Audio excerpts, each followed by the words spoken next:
Bismillahirrahmanirrahim. Assalamualaikum warahmatullahi wabarakatuh. Alhamdulillahi wa kafa, wassalatu wassalamu ala nabil mustafa wa ala alihi wa ashabihi ila yaumil wafa, amma ba'du.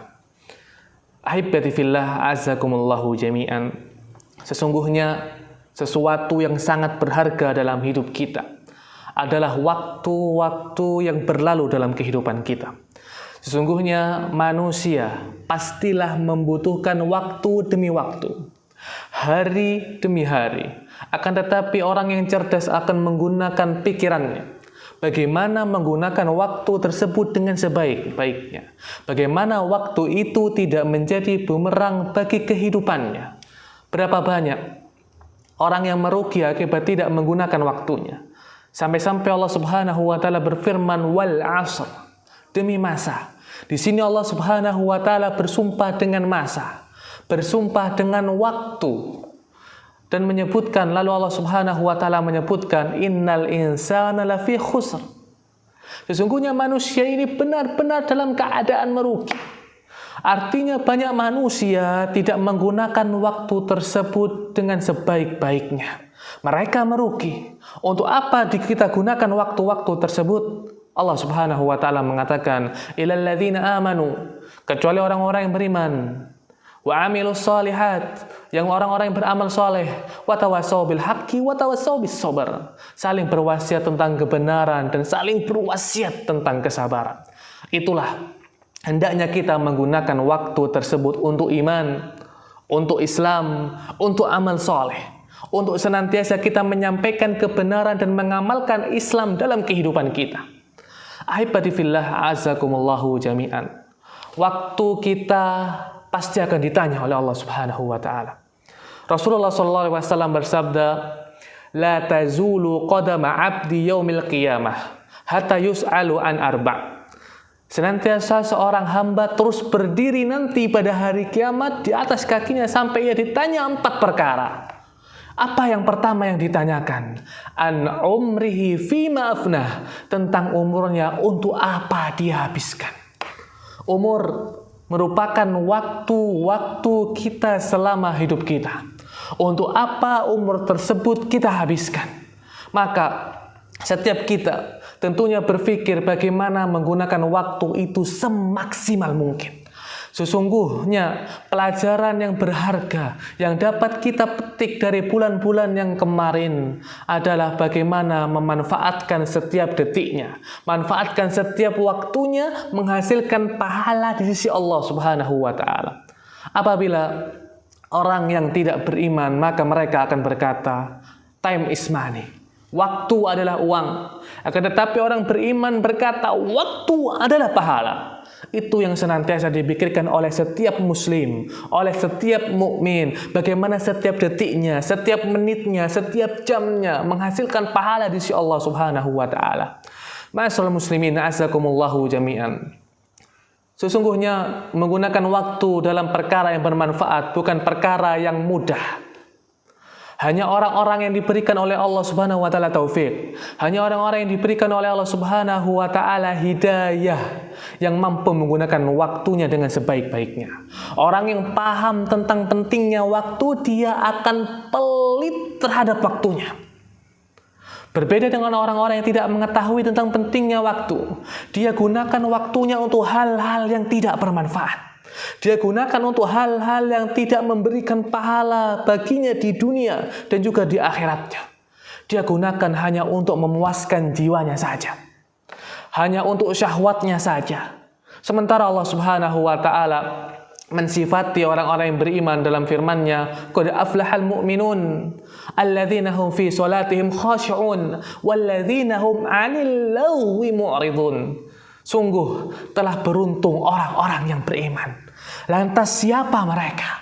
Yaitu mereka yang khusyuk dalam sholatnya dan orang-orang yang berpaling dari laghun. Apa itu laghun, ma'asyiral muslimin? Yaitu perkara yang sia-sia, yang tidak memberikan pahala sama sekali. Rasulullah SAW menyebutkan, min husnil islamil mar'i tarkuhu ma la ya'ni. Di antara tanda kebaikan seorang muslim, seorang hamba, dia tinggalkan perkara-perkara yang tidak bermanfaat bagi hidupnya. Ma'asyiral muslimin, na'azzakumullahu jami'an. Apabila perkara-perkara yang tidak bermanfaat dalam Islam sangat dianjurkan untuk ditinggalkan. Apakah jadinya apabila itu adalah merupakan maksiat kepada Allah Subhanahu wa ta'ala? Berapa banyak orang yang jatuh ke dalam kemaksiatan akibat dia menggunakan waktunya dalam perkara yang tidak bermanfaat. Karena seorang ketika terbiasa dengan perkara-perkara yang tidak ada manfaatnya, dia akan mulai terseret kepada perkara-perkara yang makruh, lalu kemudian kepada perkara-perkara yang haram, waliyadzubillah.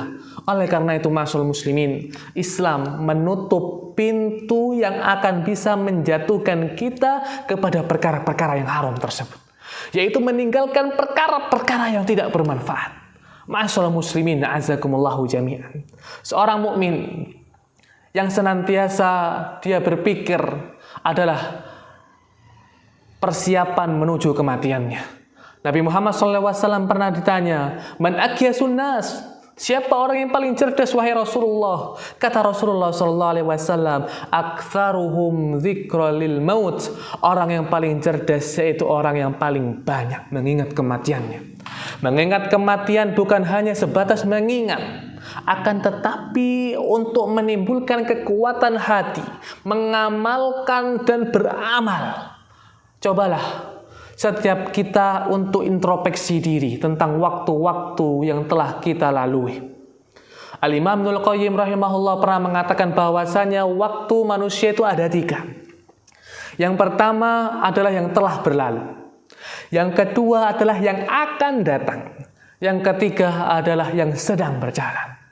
Memperbaiki waktu yang telah berlalu mudah, kata beliau, yaitu dengan cara kita bertaubat kepada Allah Subhanahu wa ta'ala, dengan cara kita menyesali dosa-dosa yang telah kita perbuat. Demikian pula waktu-waktu yang telah kita gunakan dalam hal-hal yang tidak ada manfaatnya. Kemudian yang kedua, kata beliau, adalah waktu yang akan datang. Maka memperbaiki waktu yang akan datang pun mudah, kata beliau, yaitu dengan cara bertekad bulat, mempunyai rencana yang matang bahwasanya nanti, besok ataupun lusa saya akan melakukan begini, saya akan melakukan begitu. Sebuah tekad yang harus kita kuatkan bahwa nanti saya harus beramal saleh. Dan yang paling berat, kata Ibnul Qayyim, yaitu memperbaiki waktu yang sedang berjalan ini. Ketika kita sudah merencanakan, tapi qadarullah pas hari H, di mana kita hendak melakukan, disitulah godaan setan datang kepada kita. Setan berusaha untuk menggoda kita, berusaha bagaimana kita diam, berusaha bagaimana kita tidak melakukan hal-hal yang baik tersebut, kemudian meninggalkan rencana kebaikan yang telah kita niatkan. Ummat al-Islam, ma'asyiral muslimin, azakumullahu jami'an. Ada beberapa perkara yang menyebabkan kita tidak bisa menggunakan waktu semaksimal mungkin dalam sebuah kebaikan. Yang pertama adalah akibat dari kemalasan kita.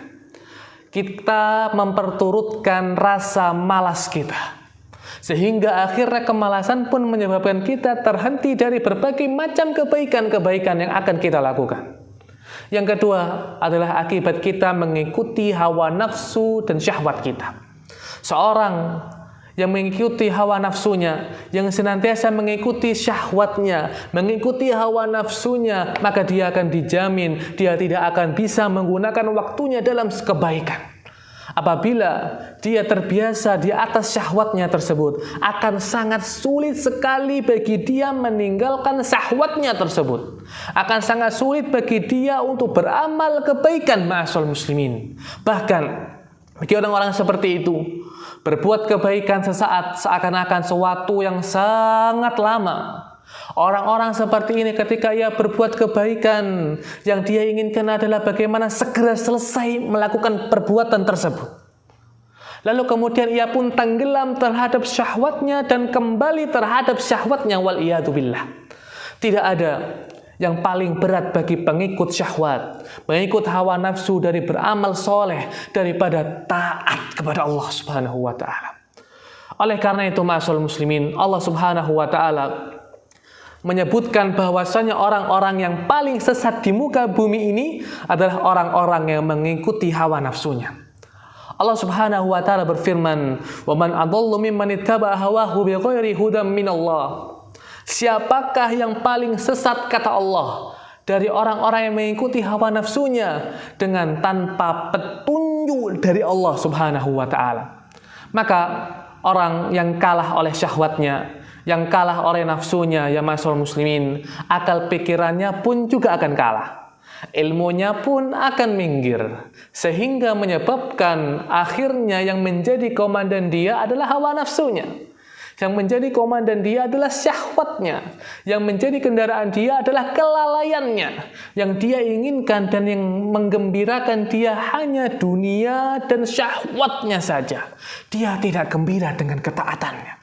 Dia tidak gembira ketika ia berusaha meninggalkan kemaksiatan. Bahkan dia sedih ketika ia terluput dari kemaksiatan. Wal-iyadzubillah. Penyakit yang ketiga, yaitu at-taswif, seorang yang berusaha menunda-nunda. Setan datang kepadanya berkata, nanti, dan nanti. Besok masih bisa, sore masih bisa, malam masih bisa. Ma'asyiral muslimin, ini adalah merupakan godaan setan terhadap diri kita. Al-Hasan Al-Basri pernah mengatakan, "Iyyaka wa taswif, jauhilah oleh kalian menunda-nunda, karena kamu sedang berada di hari ini, bukan di hari esok. Belum tentu hari esok menjelang dan datang kepada kita. Apabila hari esok masih ada, kita akan lebih mampu daripada hari ini. Tapi kalau kita tidak menggunakan hari ini dengan sebaik-baiknya, besok pun kita tidak akan bisa untuk menggunakannya." Maka dari itu, ma'asyiral muslimin, azakumullahu jami'an, gunakanlah waktu-waktu yang kita miliki dengan sebaik-baiknya. Gunakanlah untuk beribadah kepada Allah Subhanahu wa taala. Gunakanlah untuk beribadah, berbanyak beramal soleh selagi kita masih diberi kesempatan oleh Allah Subhanahu wa taala. Selagi kita masih diberi nafas oleh Allah Subhanahu wa taala. Gunakan waktu tersebut dengan sebaik-baiknya. Jangan sampai kita kalah terhadap syahwat kita. Jangan sampai kita didikte oleh hawa nafsu kita yang telah mengatur kita. Kita di sini seorang mukmin, berusaha untuk beramal soleh, berusaha untuk berbuat baik. Tujuannya adalah mendapatkan surga Allah Subhanahu wa taala. Dan mudah-mudahan kita di bulan Ramadan ini mendapatkan banyak-banyak pahala. Di bulan Ramadan yang penuh mulia ini banyak sekali keberkahan diberikan oleh Allah Subhanahu wa taala, dan mudah-mudahan kita bisa memanfaatkan waktu yang mulia ini dengan memperbanyak bekal, yaitu beramal soleh, memperbanyak amal ibadah agar menjadi bekal kita di akhirat kelak, dan tentunya mudah-mudahan kita semua mendapatkan surga Allah Subhanahu wa taala. Amin amin ya rabbal alamin. Mungkin ini yang dapat saya sampaikan. Kurang lebihnya mohon maaf. Wassalamualaikum warahmatullahi wabarakatuh.